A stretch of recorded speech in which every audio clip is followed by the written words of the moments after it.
White butterflies flutter, then land on the artichoke spikes in the walled garden. White sky against the ash, the wind in the leaves, a rush of sighs.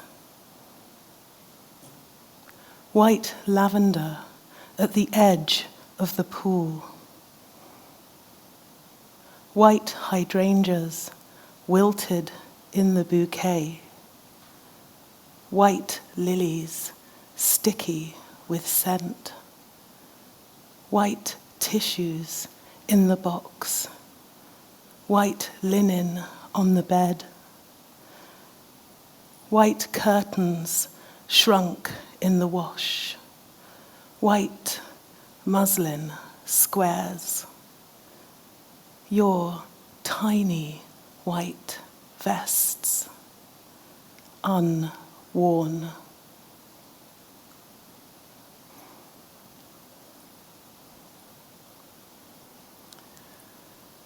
I first read that poem at my son's funeral. He died during childbirth. I was 9 months pregnant. Throughout that 9 months, the last thing I expected was to leave the hospital without my son. In fact, my biggest concern was how I was going to juggle the not inconsiderable demands of being a full-time poet with being a mother. It was a tremendous shock.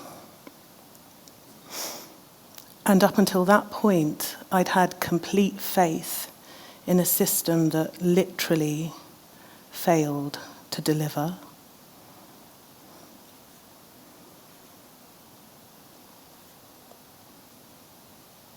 The Registrars' office. The Registrars' office isn't really an office. It's a cupboard with no source of natural light.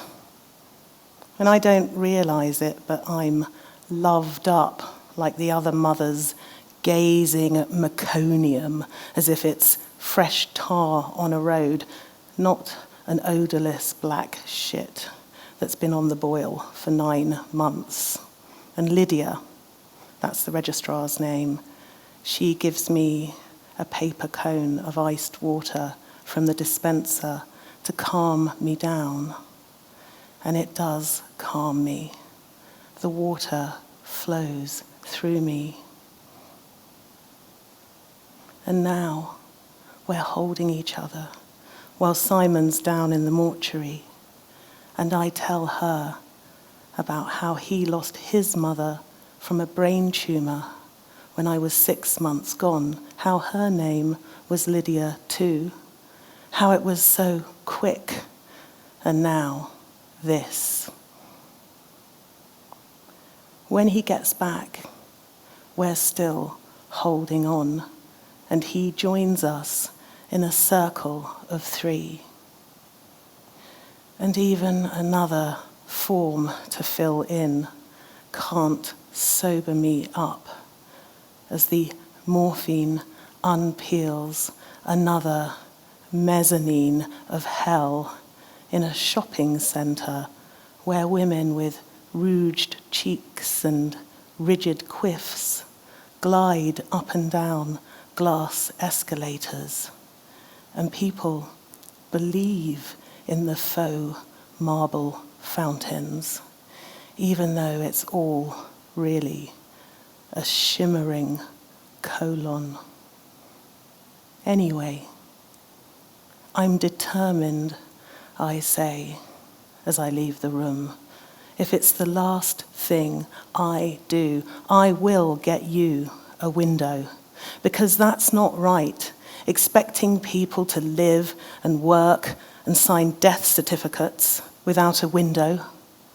You're a good person with a good heart. You should have a window.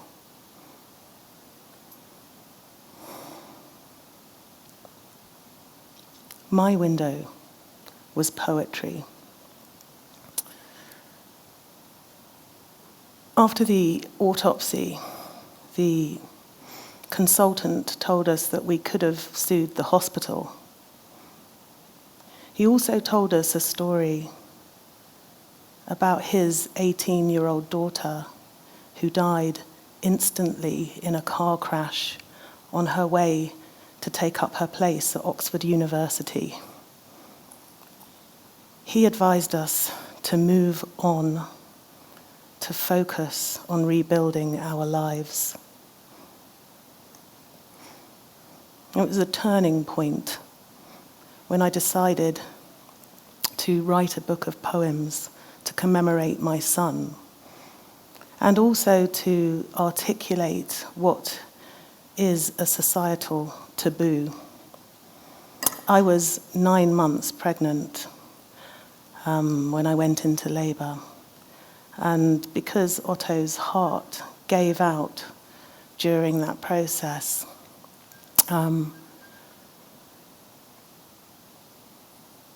his death was classified as a stillbirth because he didn't draw breath or utter a sound. And that can be very confusing, sometimes because sometimes people think of it as a miscarriage, and it's not the same at all. I've had 3 miscarriages.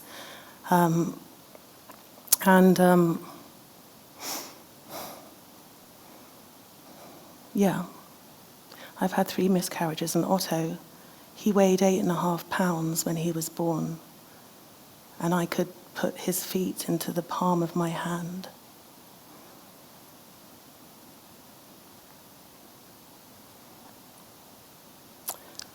During that process, I also discovered that I felt much better when I was in nature, and particularly if I was on, in, or near water. I wrote a lot of poems on a little Dutch barge right in the middle of the River Thames. I visited friends on islands.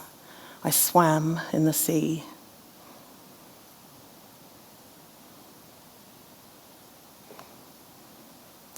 But you can't write about the sea today without thinking about what we, humanity, are doing to it.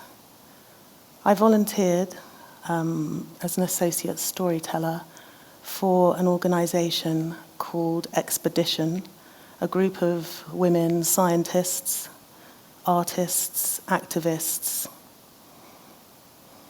who sail around the world to monitor the impact of microplastic pollution on marine and human ecosystems.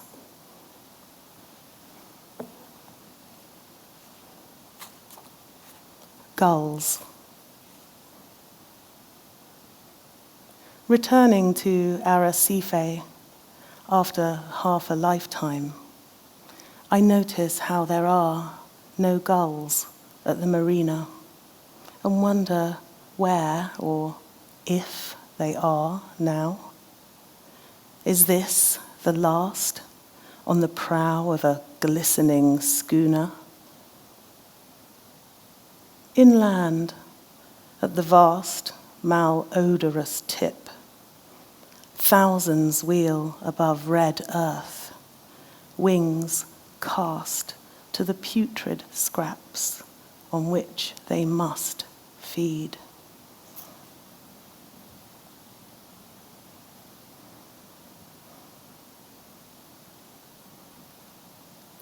I also took up a residency at the National Maritime Museum in London, where they asked me to write about Mediterranean migration.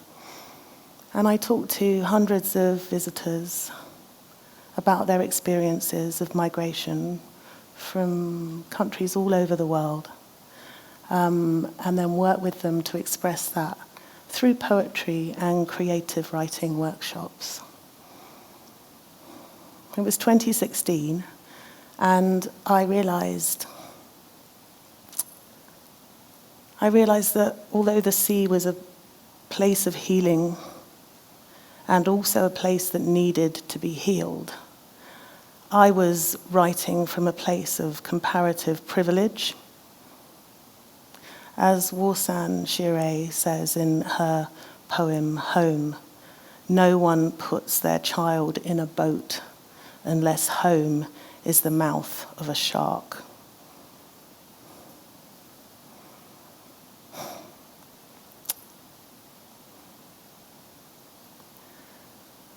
So I lost my son, and I discovered that poetry and creativity and art can transform trauma. Poetry can make people feel differently, it can make people think differently, it can change behaviors, it can make people act differently. I don't think it's an exaggeration to say poetry can save lives. It saved mine.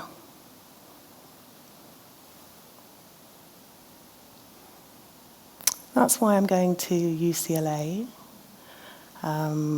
Yes, that's my office, maybe. Maybe it'll be a bit nicer than that, who knows? But that's why I'm going to UCLA as a Fulbright scholar, and I'll be working with the Promise Institute for Human Rights, and we'll be exploring ways in which poetry and human rights law can interact to express safe spaces in complex environments.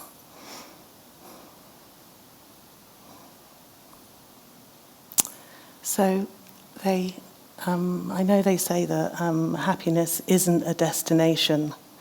I'd also say that it's not always in the journey either. For me, happiness fundamentally is about perspective. Happiness.